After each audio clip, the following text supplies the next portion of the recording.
नमस्कार विद्यार्थी मित्रांनो, TET सेशनच्या अंतर्गत आपण आज संरक्षण यंत्रणा हा घटक घेऊन आलेलो आहोत. तर संरक्षण यंत्रणा म्हणजे नेमकं काय हे समजण्याआधी आपण प्रथमतः काही गोष्टी जाणून घेणं आवश्यक आहे. तर पहा विद्यार्थी मित्रांनो, जीवन जगत असताना आपलं शारीरिक आरोग्य हे आपल्याला चांगलं हवं असतं. म्हणजेच आपण म्हणतो sound mind in sound body, निरोगी शरीरामध्ये निरोगी मन हे वास करत असतं. मग त्यासाठी आपलं शारीरिक आरोग्य चांगलं असणं गरजेचं, सकस आहार, पुरेसा व्यायाम आपण घेतला पाहिजे. त्याच पद्धतीने मानसिक आरोग्य देखील आपलं चांगलं असणं अत्यंत आवश्यक आहे. जर आपण काही कारणाने चिडत असो, काही कारणाने अपयशाने थोडंसं डगमगून जात असो, छोट्या छोट्या गोष्टींना आपलं भांडण होत असेल, थोडं मनाविरुद्ध घडलं की आपण रागा करत असो, एखाद्या व्यक्तीवर किंवा एखाद्या गोष्टीवर सूड उगत असो, सारखे आपण टेन्शनमध्ये असो, कोणाशी अबोला असेल आपला, कोणाशी खोटे बोलत असो, आपल्यापेक्षा मोठ्या माणसांशी आपण उद्धटपणे बोलत असो, अशा अनेक गोष्टी आहेत किंवा आपल्याला अकारण भीती वाटते, अशी मानसिक आरोग्याची काही अस्वास्थ्याची लक्षणे आहेत. मग हे मानसिक आरोग्य जे आहे, मनाचे आरोग्य, हे मनाचे आरोग्य चांगले ठेवण्यासाठी आपल्याला काही काही गोष्टी करणं आवश्यक आहे. म्हणजे पहा, असं म्हणतात की मानसिक आरोग्य म्हणजे संपूर्ण व्यक्तिमत्वाची सुसंवादी कार्य आहे आणि ज्या व्यक्तीचं मानसिक आरोग्य चांगलं असतं त्या व्यक्तीचे सगळे व्यवहार अतिशय सुरळीतपणे पार पडतात. म्हणजेच काय, ती व्यक्ती चांगल्या पद्धतीने समायोजन करू शकते. स्वतःची परिस्थिती आणि इतर परिस्थिती यांच्यामध्ये सुसंवाद ही निर्माण करू शकते. कारण जीवन हा नेहमी एक संघर्ष आहे आणि या संघर्षामध्ये आपल्याला टिकायचं असेल तर आपल्याला योग्य अशा परिस्थितीशी योग्य प्रकारच्या प्रतिक्रिया देऊन समायोजित राहावं लागतं. पण या गोष्टींचं आपल्याला जर समायोजन साधलं नाही तर आपल्या याच्यामध्ये वेगवेगळ्या गोष्टींचं काय म्हणतो आपण तिथे विषम समायोजन देखील हे होत असतं. म्हणजे ज्या वेळेस व्यक्तीला समायोजन साधता येत नाही, म्हणजेच तिच्या बाबतीमध्ये विषम समायोजन आढळतं असं आपण तिथे म्हणू शकतो. विषम समायोजन म्हणजे काय, परिस्थितीशी जुळवून न घेणे. म्हणजे काही वेळेस स्व आणि परिस्थिती यांच्यामध्ये सुसंवाद हा साधत नाही. परिस्थिती एकीकडे असते तर वर्तन हे दुसरीकडे असतं. अशा वेळेस जीवनामध्ये नेहमी आपल्या मनासारख्या सगळ्या गोष्टी या घडत नसतात. परिस्थिती आपल्याला नेहमीच अनुकूल असते असं नाही. त्यावेळेस आपण काय करतो, कुठलीही व्यक्ती जी आहे ती विषम समायोजन हे करत असते. हे विषम समायोजन एका विशिष्ट मर्यादेपर्यंत केलं तर ठीक आहे. जर त्याचा जास्त उपयोग जर झाला तर ती एक मानसिक विकृती होऊ शकते. मग ही विषम समायोजन करत असताना अनेक गोष्टी इथे घडत असतात. म्हणजेच जीवनामध्ये समायोजन साधणाऱ्या व्यक्तीला सुखसमाधान लाभते, तसेच अशी व्यक्ती अधिक कार्यक्षम असते. म्हणजेच आपण जीवनात समायोजन साधण्याचा प्रयत्न करतो आणि मग ह्या समायोजन साधण्याच्या प्रक्रियेत व्यक्तीला संरक्षण यंत्रणेचा उपयोग हा खूप मोठ्या प्रमाणात तिथे होत असतो. संरक्षण यंत्रणा जी आहे ती संरक्षण यंत्रणा म्हणजे नेमकं काय आहे, तर दैनंदिन जीवनामध्ये आपण सगळेच जण कळत नकळतपणे या यंत्रणेचा वापर हा आपलं समायोजन घडून आणण्यासाठी करत असतो. आणि मग या संरक्षण यंत्रणा ज्या आहेत त्या संरक्षण यंत्रणा ह्या वेगवेगळ्या प्रकारच्या सांगितलेल्या आहे. म्हणजे संरक्षण यंत्रणेचा उपयोग करणे म्हणजे विषम समायोजनच आहे एक प्रकारचं. या यंत्रणेचा उपयोग आपण नकळतपणे करत असतो, पण तो मर्यादित प्रमाणात असेल तरच ठीक आहे. जर त्याचा अतिरेक झाला तर ती मानसिक विकृती होण्याचा धोका हा असतो. मग ही संरक्षण यंत्रणा म्हणजे नेमकं काय आहे, समायोजन साधण्याच्या प्रक्रियेत व्यक्तीला संरक्षण यंत्रणेचा उपयोग हा होत असतो. मग संरक्षण यंत्रणा म्हणजे काय, तर पाहूयात आपण आता संरक्षण यंत्रणा आणि या घटकावर कोणते कोणते प्रश्न विचारले TETमध्ये. व्हिडिओ जाणीवपूर्वक ऐका, काळजीपूर्वक ऐका. यावर प्रत्येक TET परीक्षेमध्ये एक एक प्रश्न विचारला गेला आहे आणि जर व्हिडिओ आवडल्यास लाईक आणि शेअर करा. संरक्षण यंत्रणा म्हणजे नेमकं काय, डिफेन्स मेकॅनिझम आपण त्याला म्हणतो. आता बघा, जीवनामध्ये आपल्या गरजा पूर्ण करण्याकरता आपली सातत्याने धडपड ही सुरू असते. प्रत्येक वेळी यश आपल्याला मिळेलच असं नाही. आपल्याला काही वेळेस अपयश किंवा बऱ्याचशा वेळेस अपयश देखील मिळू शकतं. मग असं जर अपयश आपल्याला आलं तर त्यातून आपण काहीतरी नवीन मार्ग काढतो आणि तो नवीन मार्ग जो आहे तो काढण्याची धडपड आपली चालू असते. उदाहरणार्थ, आपल्याला जर परीक्षेमध्ये यश नाही मिळालं आपण कमी मार्क्स मिळतात, आपण काय करतो, आपला स्व किंवा आपली प्रतिष्ठा दुसऱ्यांसमोर चांगली असावी किंवा त्या प्रतिष्ठेचा आपले असं कोणी मजाक करू नये म्हणून आपण काय करतो, काहीतरी आपण ढाल पुढं करतो. म्हणजे आपण काय, पेपरच अवघड होता किंवा कडकच पेपर तपासले, असं काहीतरी वेगळे कारण सांगतो, सबबी सांगतो. हेच काय आहे, हेच म्हणजे आहे संरक्षण यंत्रणा. म्हणजे जीवनामध्ये आपल्याला अनेक वेगळ्या प्रकारचे धक्के मिळतात आणि हे धक्के सहन करण्याकरिता आपण काय करतो, या ढालीचा उपयोग हा करत असतो. म्हणजे त्याचा अर्थ काय आहे, स्वची अब्रू राखण्यासाठी, स्वची अब्रू जी आहे ना ती अब्रू राखण्यासाठी निसर्गतःच एक संरक्षक तटबंदी आपण उभी केलेली असते. म्हणजे अशी एक तटबंदी आहे आणि याच्यामध्ये इथं आपण असतो, अशी आपण चहूबाजूनी तटबंदी उभी करतो आणि त्या तटबंदीलाच काय म्हणतो आपण, संरक्षण यंत्रणा, डिफेन्स मेकॅनिझम. आपण त्या कारणांनी, त्या वाक्यांनी आपण काय करतो, डिफेन्स करतो, स्वतःचा डिफेन्स करतो. म्हणजेच इथे आपण परिस्थितीशी जुळवून घेतो आणि काय करतो, स्वतःच्या प्रतिष्ठेचा बचाव करतो. पण मगाशी सांगितलं, पण मी हे एक विषम समायोजन एक कधीतरी आपण करतो, पण यामुळे काय होतं, या विषम समायोजनामुळं मानसिक ताण थोडा कमी होतो आणि व्यक्तीला थोडंसं समाधान वाटतं. पण प्रत्येक वेळेस हे करायचं नाही, हे मगाशीच मी तुम्हाला सांगितलं. मग आता याच्यामध्ये विषम समायोजनाचे प्रकार आपण बघणार आहोत, कोणकोणते आहेत. तर पहिला जो प्रकार आहे तो आहे दिवा स्वप्न, याला म्हणतात डे ड्रीमिंग. काही वेळेस काय होतं, खूप प्रयत्न करून देखील आपल्या मनाप्रमाणे इच्छा आकांक्षा समाजमान्य मार्गाने पूर्ण करता येत नाही. त्यावेळेस काय होतं, व्यक्ती दिवसा जागेपणी काहीतरी स्वप्न पाहिलं का आपण आपली इच्छा दिवसा जागेपणी आपण उघड्या डोळ्यांनी पाहतो की आपली इच्छा ही पूर्ण होती, असं आपण आपल्या मनात पाहतो. त्यावेळेस तात्पुरतं समाधान आपल्याला मिळतं. याचे उदाहरण दिले बघा, अत्यंत सामान्य बुद्धिमत्तेचा विद्यार्थीसुद्धा काय म्हणतोय, आपला पहिला नंबर आला आहे असं इथं गृहीत धरतो. हे एका मर्यादेपर्यंत ठीक आहे. किंवा स्वप्नामध्ये आपल्याला सत्कार होतोय, आपल्याला खूप मोठं बक्षीस मिळाले किंवा खूप मोठी छानशी नोकरी लागली, असं एका काळापर्यंत ठीक आहे, थोड्या वेळापुरतं, पण हे सातत्याने घडायला नको आहे. आपण सगळेच व्यक्ती साधारणतः दिवा स्वप्न हे पाहतो,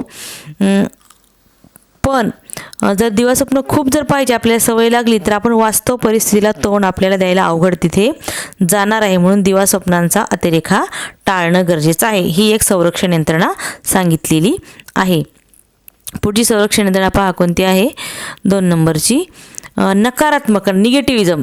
म्हणजे आपण काय करतो, काही वेळेस स्वतःची आत्मप्रतिष्ठा टिकवण्यासाठी आणि किंवा आत्मप्रौढी मिळवण्यासाठी नवीन समस्यांना तोंड देण्याचे टाळतो. हे तर काय आम्हाला येतच आहे पण आम्हाला करायचं नाही असं म्हणतो. त्याच आपण नकारात्मकतेचा आश्रय घेतो, कारण नवीन विचार जो आहे आपल्याला तो त्रासदायक वाटत असतो म्हणून आपण बदलाला विरोध करतो. मग काय होतं अशा वेळेस, काही प्रसंगी एखाद्या व्यवस्थापकाला किंवा एखाद्या नेत्याला किंवा वर्गात शिक्षकाला काही नवीन विचार सुचवावेसे वाटतात. काही प्रसंगी एखादा गटातला एखादी व्यक्ती दुसरा विचार सुचवते, त्यावेळेस दुसऱ्या व्यक्तीचा विचार आहे म्हणून तिसरी व्यक्ती काय करते, त्याला धुडकावून लागते, मला स्वीकारायचं नाही हा विचार. हे देखील एक नकारात्मकतेचं प्रमाण आहे. हे प्रमाण लहान मुलांमध्ये जास्त आढळतं, कारण लहान मुलांमध्ये आईवडिलांनी शिक्षा केली तर लहान मुलं लगेचच मी हे करणार नाही, मी जेवणार नाही, मी तुमच्यासोबत येणार नाही, लगेचच नकारात्मकता करतात आणि स्वतःकडे इतरांचं लक्ष हे वेधून घेत असतात. अशा पद्धतीने आपण आपल्याला जी गोष्ट करायची नसेल तिथं संरक्षण यंत्रणा उभी करतो. पुढे बघा, तिसरा प्रकार जो आहे समर्थन, रॅशनलायझेशन आपण त्याला म्हणतो. एखादं उद्दिष्ट साध्य होण्यासाठी प्रयत्नांची खूप आपण पराकाष्ठा करतो, खूप प्रयत्न करतो, तरी देखील ते यश काय आपल्याला मिळत नसतं.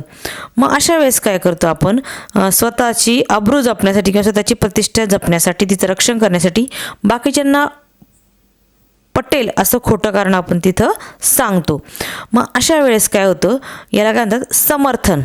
म्हणजे पेपरमध्ये एखादा मुलगा नापास झालेला असेल तर अभ्यास फारसा केलेला नव्हता आपण, हे आपण सांगत नाही. आपण काय सांगतो, पेपर कडक तपासलेले आहेत, परीक्षकांनी पेपर चांगले घेतले नव्हते, यावेळेस वेगळंच काहीतरी विचारलं होतं, यावेळेसची प्रश्नपत्रिका अभ्यासक्रमाची थोडी बाहेरचीच होती, असं जे आपण कारणं देतो त्याला समर्थन ही संरक्षण यंत्रणा म्हणतात.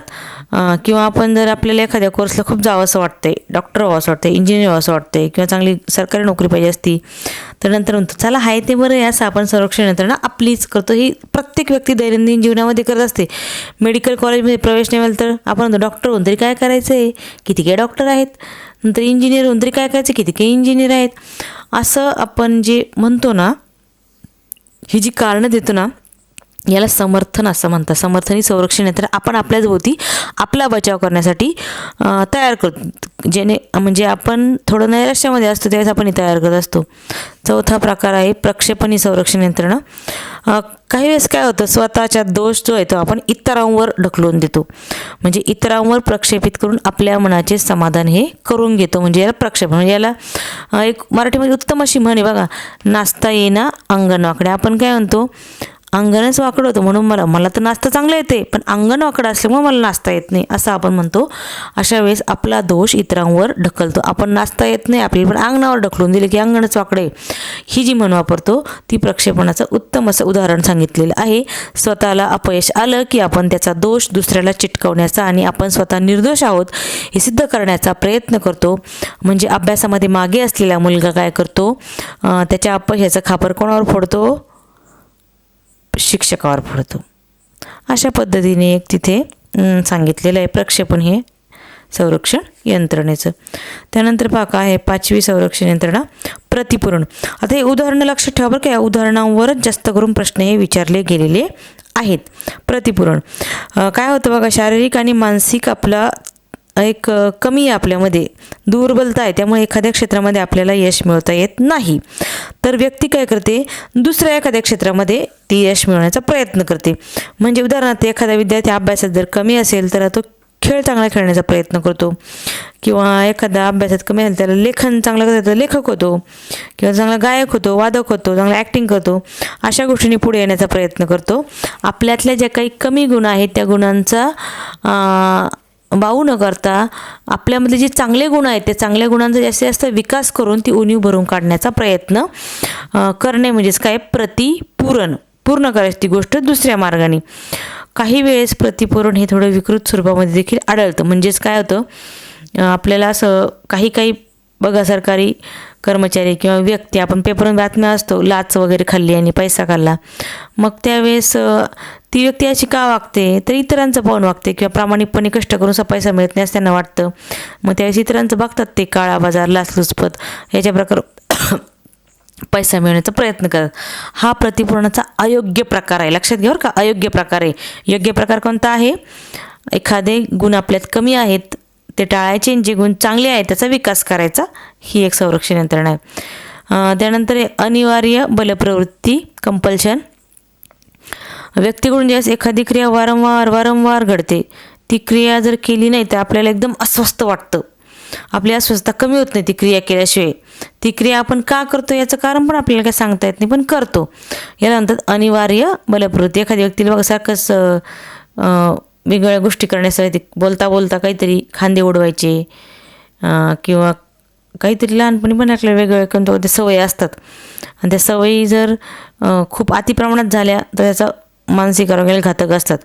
कारण या क्रिया जे आहेत त्या आपल्याला एकदम निरुपद्रवी वाटत असल्या तरी पण त्याचा उगम आहे ना तो दमनामध्ये असतो, आणि दमन होत असतं इथं, आणि दमन हे मानसिक आरोग्याला तिथं हे घातक असतं. उदाहरणार्थ रस्त्याने जाताना खांबाला स्पर्श करून, काहींना रस्त्याने जाताना पायाने दगड ढकलण्यास सवय असते, असं पण प्रकार असतो की हे ढकलल्याशिवाय नाही होणार आपलं काम पुढचं. ही अनिवार्य बलप्रवृत्ती, ही पण एक संरक्षण यंत्रणा तिथे सांगितली गेलेली आहे. त्यानंतर हे बघा परागमन रिग्रेशन. व्यक्तीच्या भोवतालची परिस्थिती खूप जर कठीण असली तरीसुद्धा त्या परिस्थितीला तोंड देणं, तिला तर जास्त कठीण असेल तर तोंड देणं अवघड जातं. अशा वेळेस व्यक्ती काय करते, आपल्या पास्ट टेन्समध्ये जाते, भूतकाळातली एखादी घटना आठवून त्याच्यामध्ये आपण काय करतो, तल्लीन होऊन जातो, आहे त्या परिस्थितीला, वास्तव परिस्थितीला तोंड न देता. परागमन म्हणजे गमन, म्हणजे दुसऱ्या वातावरणात जातो. मग एखादी लहानपणची गोष्ट आपल्याला मोठेपणी आठवती अशा पद्धतीने, किंवा आपल्याकडं पूर्वी किती संपत्ती होती, पूर्वी किती छान बंगला होता, वाडा होता, हे आठवतं. दुसऱ्यांना पण आपण तेच सांगत असतो. हे जे आहेत हे परागमनाचे प्रकार आहेत. काही वेळेस परागमनामध्ये आरडाओरडा करणं, बालिशपणा करणं, एखादं व्यसन करणं, नखं चावणं, ह्या गोष्टी देखील असतात. आणि याच्यामध्ये जर अतिरेक झाला तर जीवनामध्ये आपल्याला कठीण परिस्थितीला तोंड देण्याचं सामर्थ्य आपल्यात राहत नाही. त्यामुळे अतिरेक हा करायचा नाही. त्यानंतर आहे दमन, रिप्रेशन. एखादी व्यक्ती काय करते, तिच्या स्वतःच्या अब्रूला किंवा स्वतःच्या आत्मप्रतिष्ठेला धक्का पोचेल असा अनुभव जो आहे, तो असा अनुभव तिच्या मनातच दाबून टाकते. हा म्हणजे दमनाचा प्रकार आहे. त्यामुळे त्याच्यामुळे काय होतं, दाबून टाकल्यामुळे तिचं स्वास्थ्य हे बिघडतं. तिच्या चालण्यात, बोलण्यात, वागण्यात थोडंसं विकृती किंवा विसंगती आढळते. आणि अशा वेळेस व्यक्तीला सारासार विचार हा करता येत नाही. एखादी घटना जर घडलेली आपण सांगितली नाही तर आपण तिचं दमन करतो, मनात दाबून टाकतो.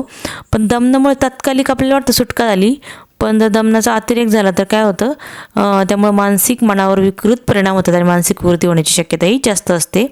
आपली इच्छा, आकांक्षा, भावना जर आपण खूप दडपून टाकले ना, तर व्यक्तीच्या वर्तनात त्याचा निश्चितपणे परिणाम होतो. अचानक ती व्यक्ती प्रक्षोभगी होते. अशा पद्धतीने म्हणजे लिहिण्यात, बोलण्यात नकळत चुका होतात त्यांच्या, आठवत नाहीत काही काही गोष्टी, विस्मरण होतं. काही काही वेळेस खूपच अतिउत्साह दाखवला जातो. काही काही वेळेस झोपेत चालतात, स्वप्न पडतात. असे देखील दमनाचे प्रकार सांगितलेले आहेत. पुढचा प्रकार आहे उदात्तीकरण.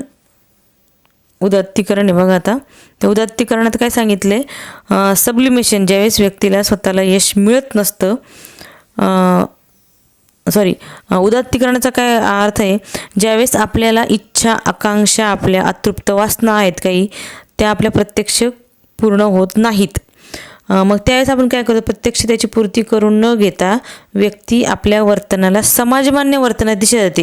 म्हणजे समाजाला ज्या अपेक्षित आहे ना, ती दिशा देऊन काय करते, ती त्याचं तहान, इच्छा, आकांक्षा भागवते.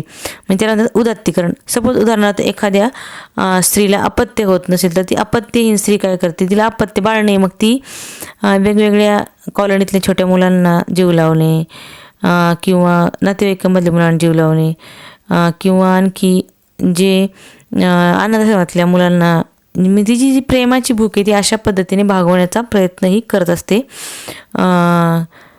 किंवा आणखी एक वेगळा प्रकार याच्यातला अतृप्त कामवासना म्हणतो आपण त्याला. मग व्यक्तीमध्ये कामवासना कमी करण्याचा प्रयत्न हा वेगवेगळ्या कलांमधून, क्रीडांमधून, खेळामधून, नाट्यांमधून, साहित्यामधून कमी करण्याचा प्रयत्न केला जातो. अशा प्रकारे उदात्तीकरण झाल्याने संबंधित व्यक्तीला समाधान मिळतं आणि ते सामाजिकदृष्ट्या योग्य वर्तन देखील वाटतं आणि त्या समाजावर कुठलाही असा वाईट परिणाम देखील होत नाही. उदात्तीकरण हा जो आहे हा विषम समाजातला सगळ्यात जास्त चांगला प्रकार तिथे समजला जातो. म्हणजे तो समाजमान्य असतो, त्याच्यामुळे त्याला चांगला म्हणतात, कारण समाजमान्य वर्तनाची दिशा त्याला मिळत असते. त्यामुळे तो सगळ्यात जास्त चांगला विषम समाजाचा प्रकार आहे, म्हणजे संरक्षण यंत्रणेचा प्रकार आहे. त्यानंतर हे प्रतिक्रियात्मक वृत्ती, याला म्हणतात रिॲक्शन फॉर्मेशन. आपल्या मनातील इच्छा, वासना इतरांना कळू नयेत म्हणून आपण काय करतो, त्याचे विरुद्ध वर्तन करतो. आणि ते विरुद्ध वर्तन करण्याची जी काही प्रवृत्ती आहे त्याला म्हणतात रिॲक्शन फॉर्मेशन. उदाहरणार्थ एखादी व्यक्ती खूप नीतिमत्तेबद्दल बोलते, मग अशी व्यक्ती त्याच्या आयुष्यामध्ये विरुद्ध सुद्धा असू शकते. म्हणजेच लाच खाणारी व्यक्ती ती असू शकते. किंवा खाजगी आयुष्यामध्ये काही व्यक्तींना आवडत नाही की काही खाजगी आयुष्यामध्ये काही व्यक्ती कॅरेक्टरलेस पण असतात, तरी देखील सार्वजनिक किंवा सोशल आयुष्यामध्ये त्या चांगल्या चारित्र्याच्या गप्पा देखील मारू शकतात. ह्याला प्रतिक्रियात्मक वृत्ती म्हणतात. म्हणजे थोडक्यात आपल्या मनातील इच्छा, वासना इतरांना कळू नयेत म्हणून त्याच्या विरुद्ध वर्तन आपण तिथे करण्याचा प्रयत्न हा करत असतो. त्यानंतर आजारीपणाचे सोंग घेणे, त्यानंतर मॅलिंगरिंग. जर एखादं काम आपल्याला जमणार नाही असं ज्यावेळेस आपल्याला वाटतं किंवा आपल्याला असं वाटतं इथं आपण इथे फेल होऊ, अपयश आपल्याला येईल, त्यावेळेस व्यक्ती काय करतं, आजारपणाचे सोंग घेते. उदाहरणार्थ एखाद्या विद्यार्थ्याला एखाद्याने गणित सोडवली नसतील तर आपण त्या दिवशी मला शाळेत जायचं नाही, माझं पोट दुखते किंवा डोकं दुखते, अशा पद्धतीने सबब किंवा कारणं सांगतो आणि आपण काय करतो, आजारीपणाची सोंग घेऊन त्या आपल्या चुकावर किंवा उणीवावर पडदा आपण तिथं तेवढ्यापुरता टाकतो आणि इतरांची सहानुभूती मिळवतो. त्यानंतर विस्थापन, डिस्प्लेसमेंट. काही वेळेस काय होतं, एका व्यक्तीवरचा राग आपण दुसऱ्या व्यक्तीवर काढतो. कारण काय होतं, एकाचा विस्थापन म्हणजेच काय, एकाचा राग दुसऱ्यावर काढणे, वड्याचं तेल वांग्यावर काढणे. ज्या व्यक्तीने आपल्या कामाच्या मार्गात अडथळे निर्माण केलेत तिच्या विरुद्ध आपल्याला काहीच करता येत नाही. मग अशा वेळेस काय करतं, अशा वेळेस काय म्हणतो, म्हणजे याचा अर्थ काय होतो, कार्यालयातील वरिष्ठ अधिकारी जर काही आपल्याला बोलले चुकांबद्दल तर त्याचा खूप राग आला आपल्याला, पण त्यांना तर बोलता येत नाही. मग कोणाला बोलायचं, मग आपल्यापेक्षा जे काही खालचे कनिष्ठ सेवक आहेत त्यांना बोलायचं, किंवा आपण घरी गेल्यानंतर घरातल्या माणसावर राग काढायचा. असंच आहे ते. लहान मुलांवर सुद्धा आपण रागवलं तर ती मुलं काय करतात, त्यांच्या हातातले जे काही वस्तू आहेत त्या वस्तूंवर राग काढतात, म्हणजे वस्तू फेकून देतात. हा प्रकार म्हणतो विस्थापन प्रकारे. मोठे माणसं मोठे आपल्यापेक्षा मोठे रागवले का आपण लहानावर राग काढतो, लहानांना रागवलं का लहान ते वस्तूंवर राग काढतात, त्यांच्यापेक्षा लहान गोष्टीवर. अशा पद्धतीने विस्थापन होत असतं. त्यानंतर विकृत श्रद्धा, आपल्या अपयशाला आपण जबाबदार नसून दुसरीच कुठली तरी व्यक्ती जबाबदार आहे असं आपण सांगतो, त्यावेळेस त्याला आपण समर्थन म्हटलं होतं. परंतु ज्यावेळेस या समर्थनाचा अतिरेक होतो त्यावेळेस त्याला म्हणतात विकृत श्रद्धा. म्हणजे जीवनात आपण यशस्वी का झालो नाही याचं जर आपल्याला समर्थन करताना, तर मग काय आम्हालाच हे नव्हतं, आमच्या समयात आम्हाला शिकवलंच नाही, आमच्या घरी वातावरणच कडक होतं, आमचे पायाचं ओढले, किंवा आपण आपलं नाकर्तेपणावर एक प्रकारे पांघरून घालतो. विकृत श्रद्धेच्या आहारी गेलेला माणूस आपल्या अपयशाला कायम इतर लोक कारणीभूत आहे असंच गृहीत धरत असतो, असं भासवत असतो, आणि अशा पद्धतीने तो सारखं तेच म्हणत असतो. याला म्हणतात विकृत श्रद्धा. त्याच्यानंतर प्रकारे आत्मताडन जे आहे, आत्मताडनामध्ये काय सांगितले बघा, आपली थोडी चूक झालेली असता आपल्याला काय करतो, आपण थोडीच चूक असते ती, पण आपण असं दाखवतो की आपल्याला खूप मोठी शिक्षा आली, प्रमाणाबाहेर शिक्षा आली, हे दाखवण्यासाठी दिलेल्या शिक्षेपेक्षा अधिक शिक्षा आपण स्वतःला करून घेतो. याला म्हणतात आत्मताडन. उदाहरणार्थ इतरांचं आपल्याकडं लक्ष वेधणे आणि त्यांची सहानुभूती मिळवणे यासाठी हा उद्देश आत्मताडनाच्या मागे असतो. मग एखादा अतिरेक केला किंवा एखाद्या गुन्हेगाराला पकडलं, संशयावर अटक झाली, तर मी गुन्हा केला नाही, मला विनाकारण पकडले असं सांगत असतो. आणि मग काय म्हणतो आपण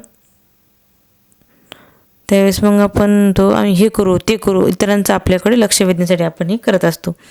त्यानंतर अन्याश्रय सबस्टिट्यूशन, जे हवं आपल्याला ते मिळालंच नाही तर आपण काय करतो, त्यासारखंच इतर मिळवण्याचा प्रयत्न करतो, म्हणजेच आपण दुसऱ्या गोष्टीचा आश्रय घेतो. जर आपल्याला खरोखरचे सोन्याचे दागिने नाही मिळत, आपण खोटे 1 ग्रॅमचे सोन्याचे दागिने घालतो, जे खरे सोन्यासारखे वाटतील, आपली हौस भागवण्याचा प्रयत्न करतो.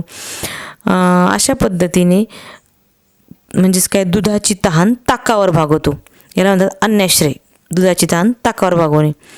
त्यानंतर आहे दिखाऊपणा, प्रिटेन्शन, आपल्या मनातल्या भावना इतरांना कळून येत म्हणून आपण काही वेळा खोटं असतो, खोटं दिखाऊ करतो. म्हणजे उदाहरणार्थ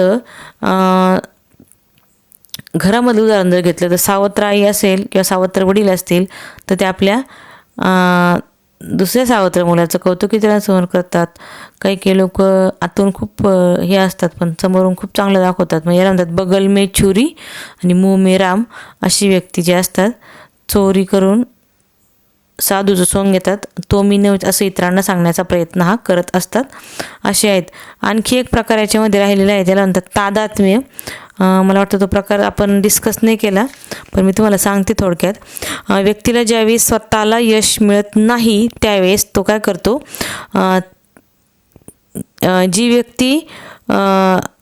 ज्या व्यक्तीला यश मिळाले ती व्यक्ती आपली खूप जवळची आहे आणि ते व्यक्तीचं यश आपलंच यश मानतो आणि त्यात समाधान मिळण्याचा प्रयत्न करतो. अशा वेळेस तादात्म्य असेल. उदाहरणार्थ स्वतःची उणीव झाकण्यासाठी आपण काय करतो, मी अमुक एका व्यक्तीचा मुलगा आहे, मी अमुक मंत्री माझे नातेवाईक आहेत, असे विधान ज्यावेळेस करतो त्याला म्हणतात आयडेंटिफिकेशन. म्हणजे मोठ्या लोकांसोबत फोटो काढायचे किंवा मोठ्या लोकांचं आलेलं पत्र आपल्याला दाखवायचं, इतरांना दाखवायचं, छाप पाडण्याचा प्रयत्न. मुले आई वडील शिक्षक यांची गुणगान करताना आढळतात. म्हणजे तादात्म्य काही मर्यादेपर्यंत ठीक आहे, पण जास्त झालं तर काय होतं, पुन्हा आपण नुसतं मोठ्या माणसाच्या व्यक्तीच्या नावावरच जगू लागतो. तर आपलं स्वतःचं काहीतरी क्रिएट केलं पाहिजे असा याचा अर्थ तिथे सांगितला गेलेला आहे. एखादी सामान्य मुलगी असेल तर ती असं सांगते की माझे वडील हे होते, माझे चुलते कलेक्टर होते, असं सांगत राहते.